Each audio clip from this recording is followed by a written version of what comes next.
Here we are. My presentation for today is about mandalas and labyrinth. What's the connection between them and how we can incorporate both of them? Okay.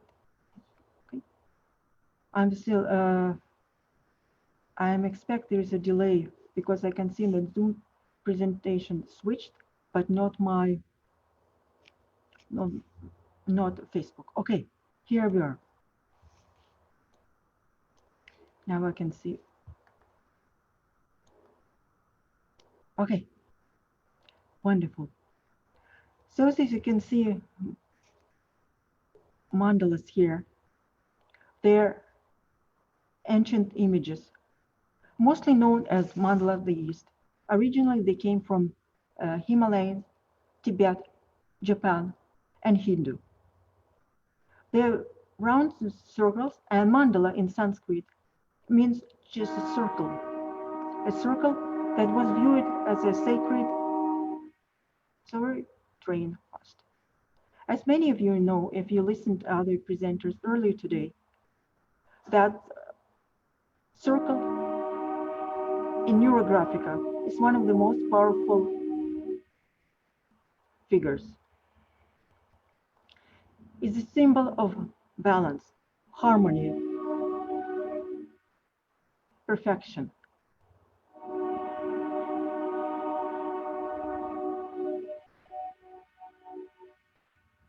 And it's used very much in Neurographica, along with the neurographic line. In mandalas, what we see is a circle as a symbol of sacred space. It includes like a palace of deity.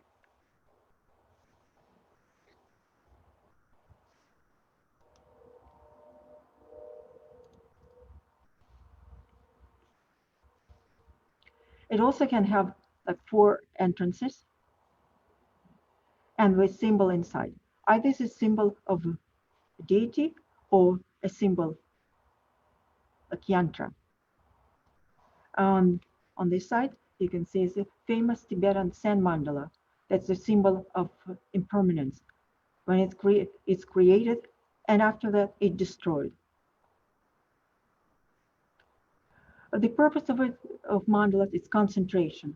Of course, they're most powerful. They're created by themselves, by the views, but they're also powerful symbols and cult objects and tools for meditation and various states as they're drawn by others.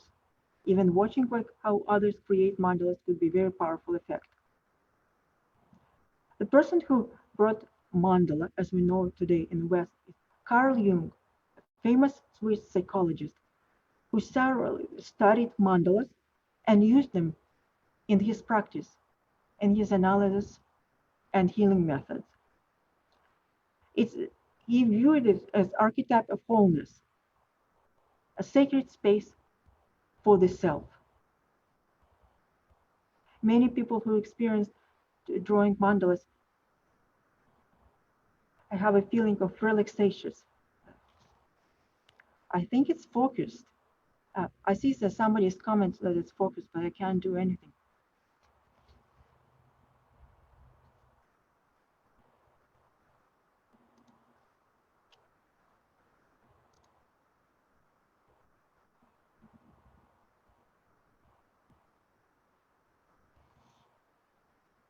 Okay, so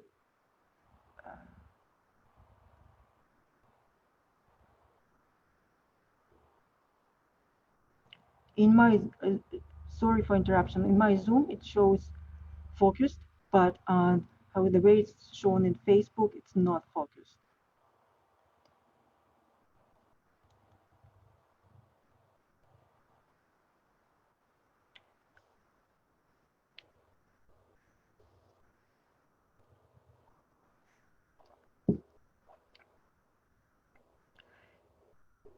These mandalas very quickly about how they're in the Eastern world, but mandalas is also known in the Western world. And surprise, surprise, as we You see them.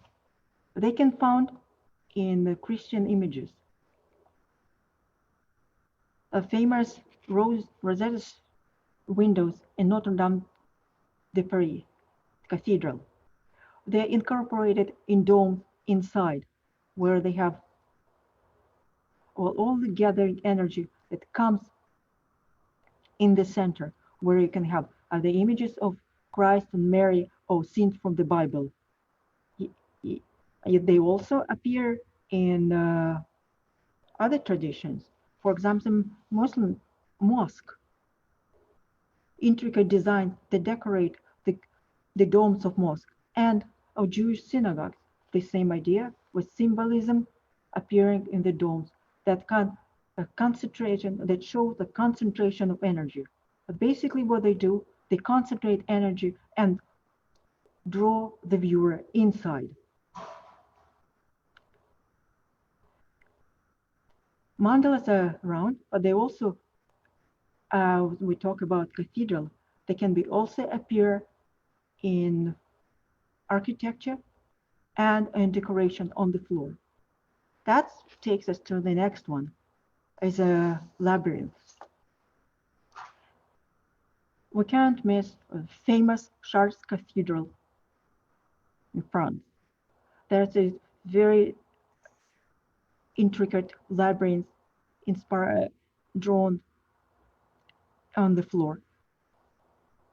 That perhaps it's the best one that's suited for a round mandala. However, you can't. I checked how to draw it, and it's a little bit much more complicated that we have time for today. But I will be happy to offer it in some of my courses, possibly later. I have a desire to create a course that will be on sacred images and Neurographica. Labyrinth is a very ancient symbol as well. It appears in stone structures 4,000-6,000 years ago, or even early. It's supposed to be like 12,000 years ago. At the end of the beginning of the Bronze Age, the end of the Neolithic Age. They were traced, walked, danced. They served many services that we don't know even what they were used for. They come from southern parts of Europe to northern parts of Russia, Arctic Circle, and Scandinavia. Labyrinths sometimes could be confused with maze, but they're not the same thing. Maze is a puzzle to be solved. It contains blind alleys, dead ends, and it involves a lot of intellect to solve them. However, labyrinths is just the opposite. They have only one entrance, for example, like here, leading to the meandering path through the center, and the same path will take you back. Here it is, like typical semicircle labyrinth entrance, a path, and exit. Now you can find labyrinths all over the world. Many, like I said, supposed to be like 25,000 labyrinths they installed in public gardens, hospitals, parks. As a meditation, they help in meditation tool, the concentration tool, and answer questions, and a healing. What's powerful about labyrinths is their ability to balance our hemispheres. As you know, we have two of them, two right, that is more spatial, creative, and left, that's logical. In our daily life, most of it, of course, we process with our left hemispheres, the logical that requires calculation, specific task, and action. And the right hand is responsible for it. The left one seems to be a little bit underemployed, as we're not creative as we would like to be in our life, and the left hand is responsible for it. So with similar left and right nostrils, breathes, alternating breaths. The same hemispheres work one about 45 minutes one and 45 minutes another. And how we can do, how to balance it? You can, the best one is if you could crossing your legs, crossing your hands, and doing alternating something with left and right hand, that you constantly change, you cross this diagonal in your body. The same applies to labyrinths. As we walk on labyrinths, I can take this picture and show what I've been drawing, this one. You constantly change your direction. You go one direction, another direction, left and right, left and right. And that switching to left to right engages both hemispheres equally. Moreover, why it would be labyrinths called as a healing tool, because it also it's very powerful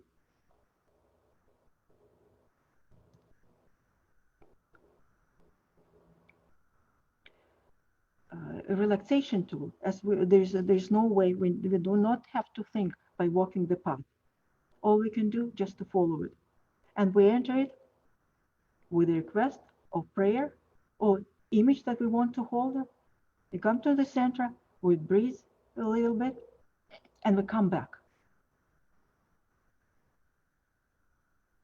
As we don't have option here in our workshop to walk a labyrinth, what we'll do, we'll draw it, and using Neurographica tools.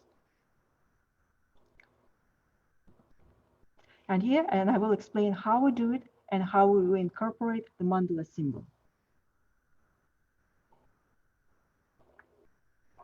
I hope everybody prepared to draw. So we have paper, we have markers, and we have pencils. And please select a topic or question that you would like to enter your labyrinth. Enter by drawing it. And I will show how to create a simple one, 7-level classical round labyrinth.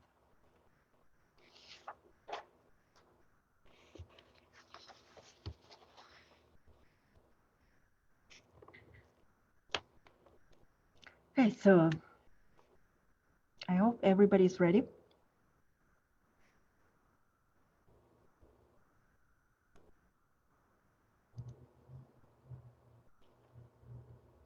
So we start with a seed pattern.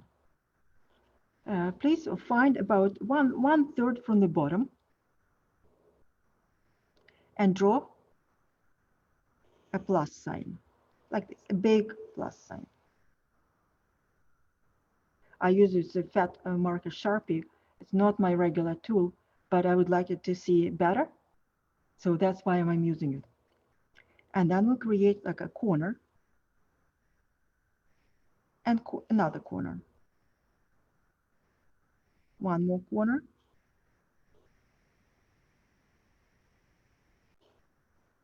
Okay. And an imaginary part where they would connect and create a rectangle, put a dot on the part that I'm missing.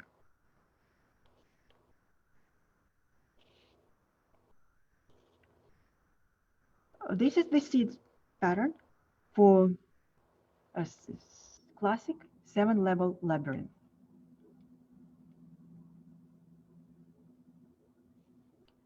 Okay, I hope everybody is with me.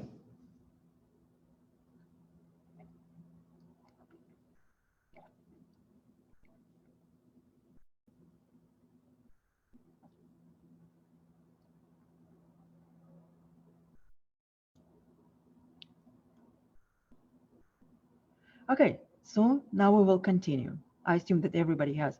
Please chat. I'm not sure I can see all the chat, but if you have any questions, and I had this before, please write your questions and I will review after presentation is over and answer your questions if I can't see it. because the child is following, but there's no way to check. Okay. Typical labyrinths, they could open left or right. Most of the, probably 2/3 of the labyrinths open from, it's called mouth entrance, from the left. And that's considered the feminine labyrinth because opening from the left. And we'll draw this pattern.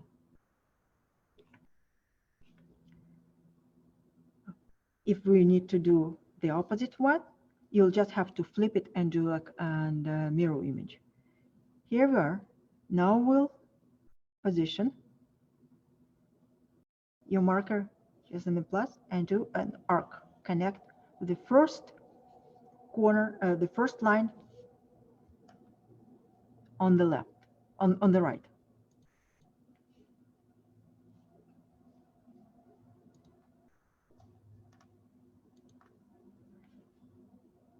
Now you take the next one on the left and connect it next to the right.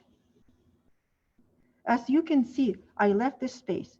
This is your path. So make enough space. And if you try, please make it equal enough. Okay, so I take next one on the left and connect it around figure up and connect it next to the right.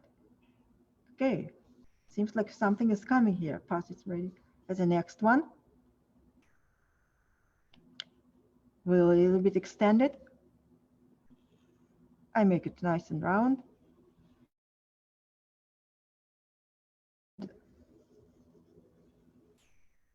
Bring it to the left, no, to the right.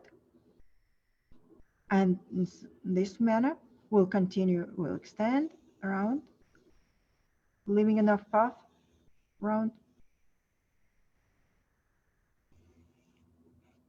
Right. I do not use neurographic line yet. This is just a draw.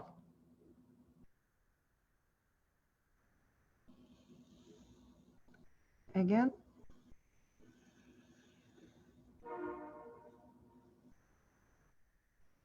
My drawing skill seems abandoned me for today. Okay, so now we still left one corner, a dot left. They don't have to be even. We're going to apply neurographic line anyway. Or it's just a little bit narrow and round. And one more left. We'll extend it to the wall. That makes, that we're going to exterior circle.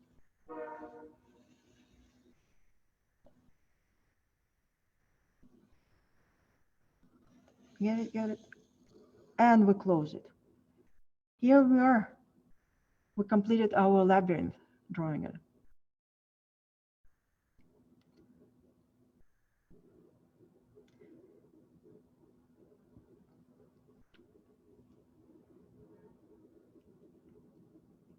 So as if you finish this pattern, now we have this our labyrinth. What we're going to do with the mandala, we're going to put it in a mandala shape, and the round shape protect us. That will be like a path to our sacred self. I was thinking about what topic to choose for my presentation. When I watched other speakers and all the different conferences, I was always using for something, looking for something useful that could be used over and over again. This labyrinth could be used once you draw it, you can draw it again to make it nice and pretty and keep it. And if any time when you need a question you want to solve, or thoughts, or you need a quiet moment, please take a pencil and walk your labyrinth. You can walk it like this, going in the path, entering, coming, and going.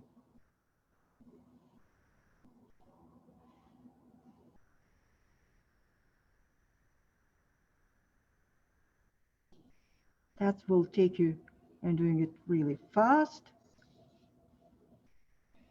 And we get to the center, and then the same when we're coming back. So this is the tool that you can use for a long time.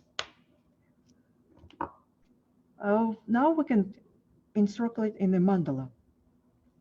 That's probably, if you're perfect, you can use a fancy tool for drawing mandalas, a compass. I would say that the center is probably somewhere here. So that is a little bit more.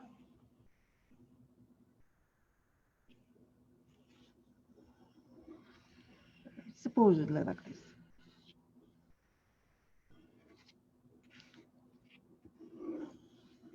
So what will a mandala do in this case, like a circle around, will protect.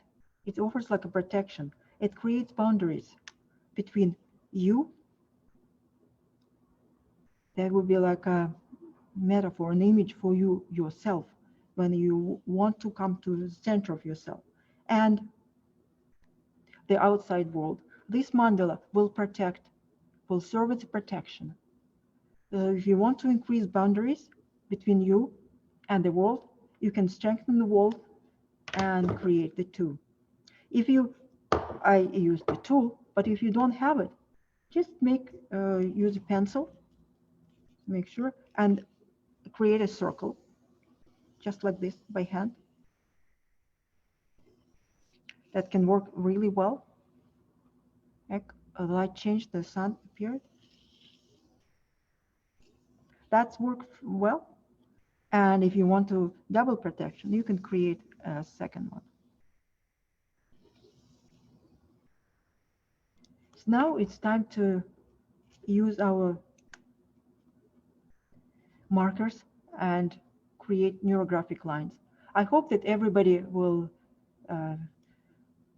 be able to do that, and I will not stop explaining it. There were many presenters before me, and I hope they explained what a neurographic line is and how important it is into communication with the subconscious mind.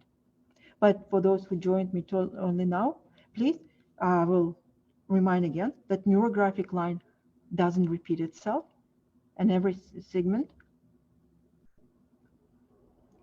And if you don't know how to draw that, because not many of you who completed basic user course, the foundation in Neurographica course, I suggest just make the line that's uneven. Just draw an uneven line. And we'll start. Okay, I will start.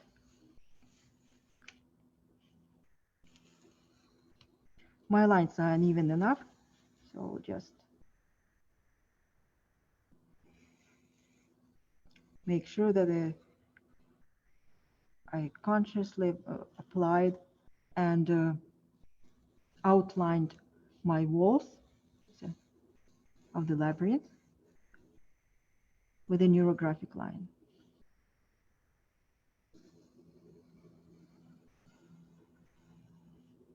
Come around. You can stop.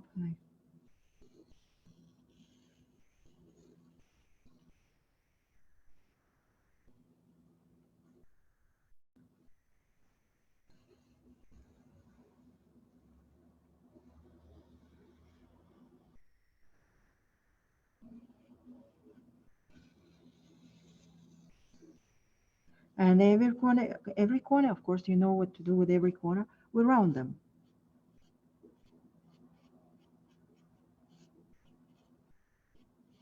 So there are no sharp corners in this labyrinth.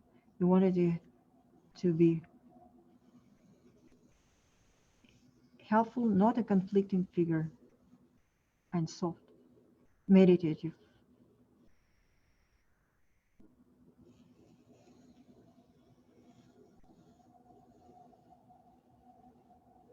Okay, so I'll continue.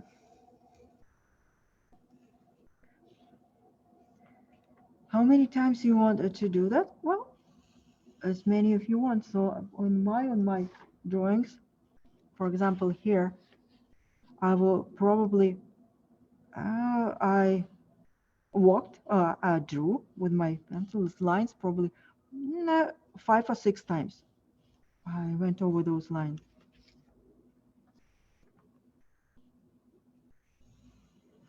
Just make sure that I don't forget any single line. Up a little bit. Looked on the screen.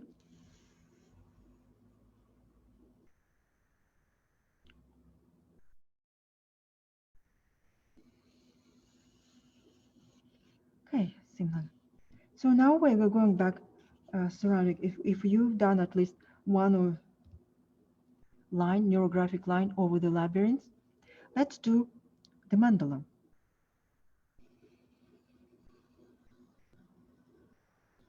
And I outlined with the same one of my draft line, mandala, the circle.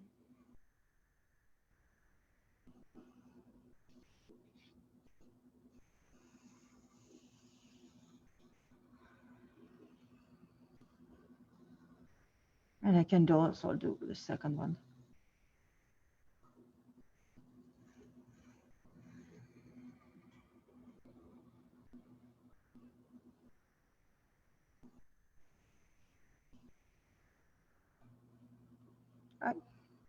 Okay, here is connection.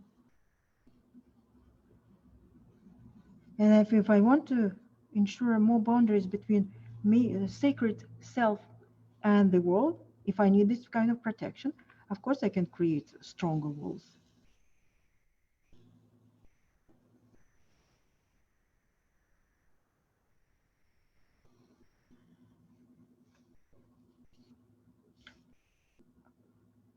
You can take these lines outside and connect the mandala with those who know the basic algorithm. So it's connecting the figure, which is our composition, that's our drawing, with the background of the page, which means with the environment, because we all exist in the environment.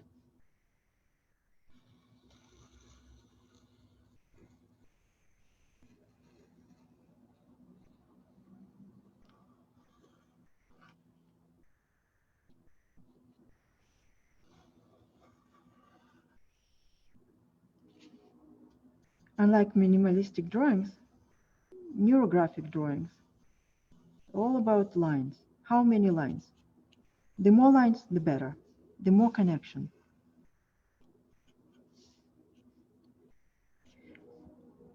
However, we don't have much time to do many lines, so we'll do just the basic. And you can continue it. And I really appreciate if you can share your drawings after you can post it in your comments, in the comments and under this presentation, or you're welcome to join my group. I have a general group for Neurographica, Neurographic Art and Life. It's recently created and I'll start populating the pages.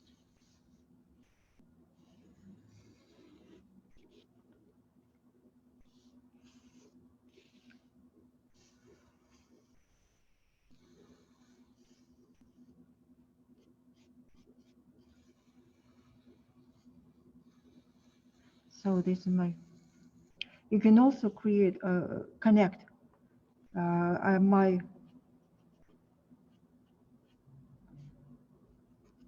labyrinth touches the walls. And you can extend some lines and attach it to the walls of the labyrinth, the mandala itself, the circle.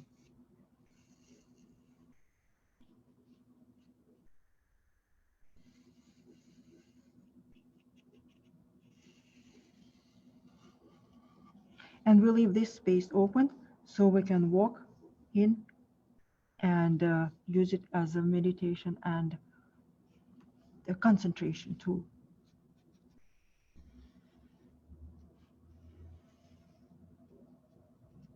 I wouldn't call it meditation, but for concentration, yes. For answering your questions, for solving.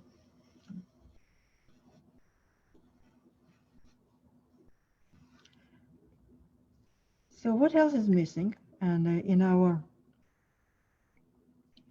in this labyrinth, so that's one of the next part is also apply the color.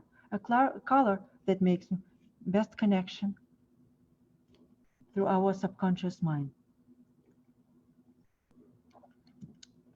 And I could suggest any colors, but at the same time, please, whatever you feel comfortable, use the color you like.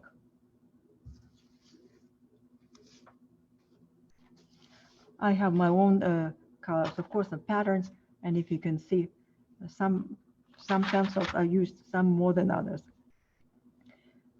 For me, you do not need to copy it. Please color it the way you want. I'll just show.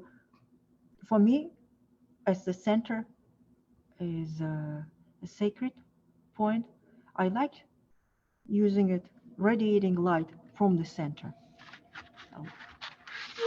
And I create for myself like the light coming out of the center.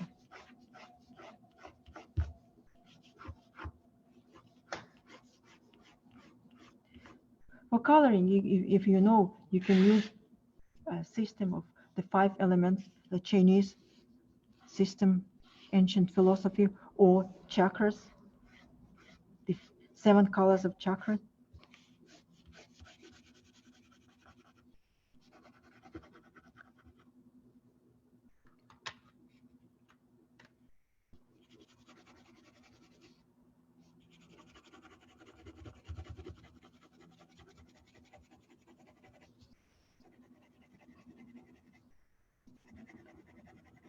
Yes, so I hope I mentioned in the beginning that we had a topic. Yes, I had my topic, and I can share with you the topic that I held in my mind.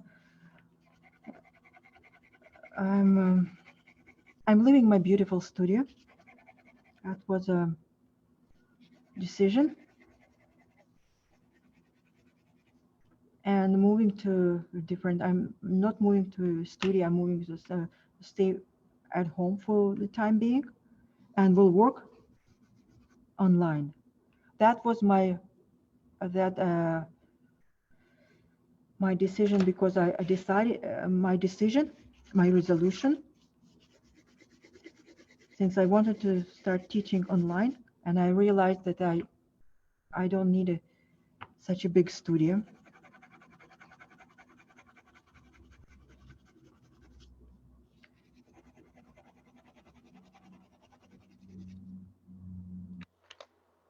And that will happen next week. And of course, a move, even such as small as a studio, it's always a stressful event, and I would like it to be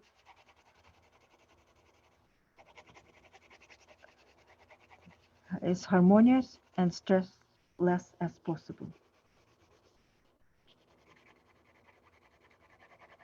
And we'll see how my life evolved from there.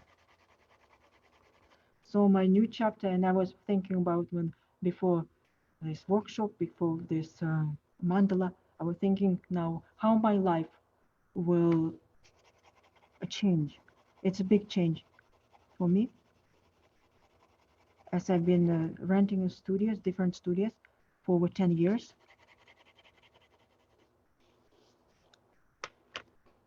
And how willpower I need to stay focused at home.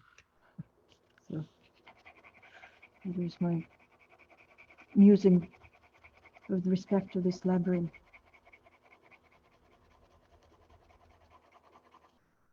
Okay.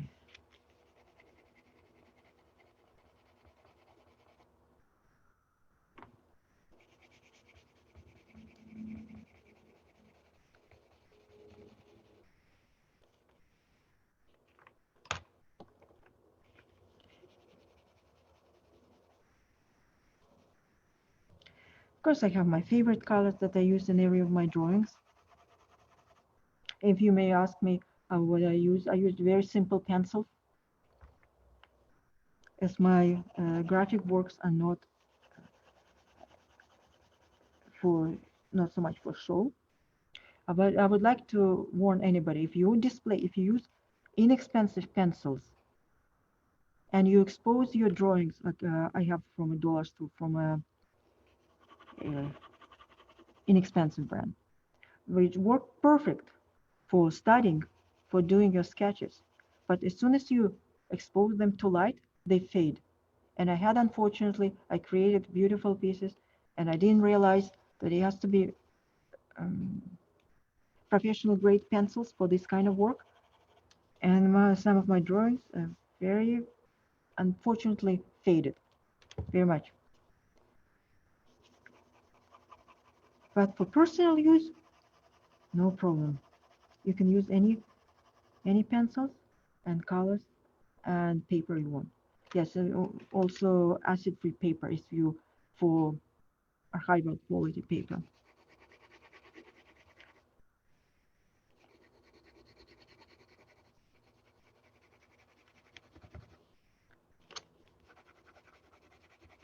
I also like if you overlap colors.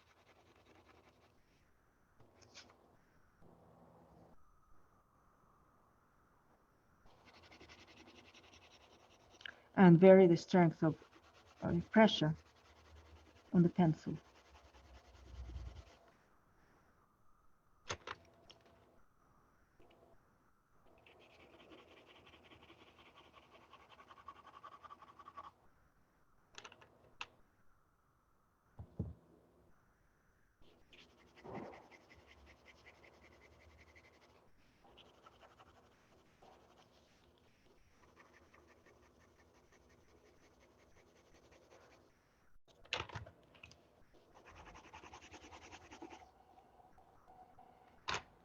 So you don't need to color everything, just indicate colors if you want.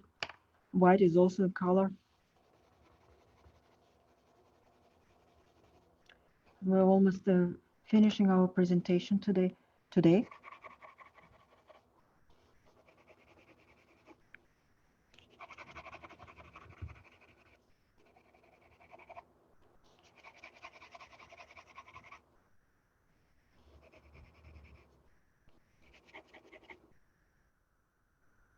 Maybe it's enough for coloring for today. You can please continue.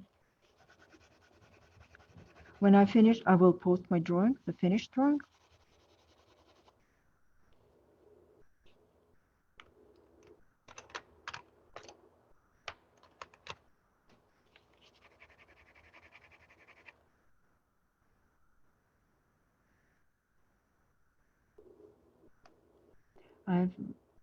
Okay. I hope I can see the chat because okay. If you have any questions, please.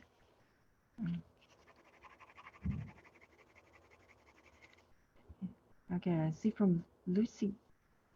Super. Okay, thank you.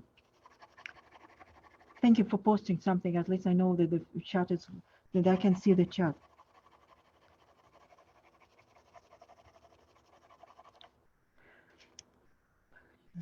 So I hope you got the idea, and you can continue on your own. So we'll finish our drawings because when at our own time. And as I wanted to share the promised bonus that I wanted to share with you as a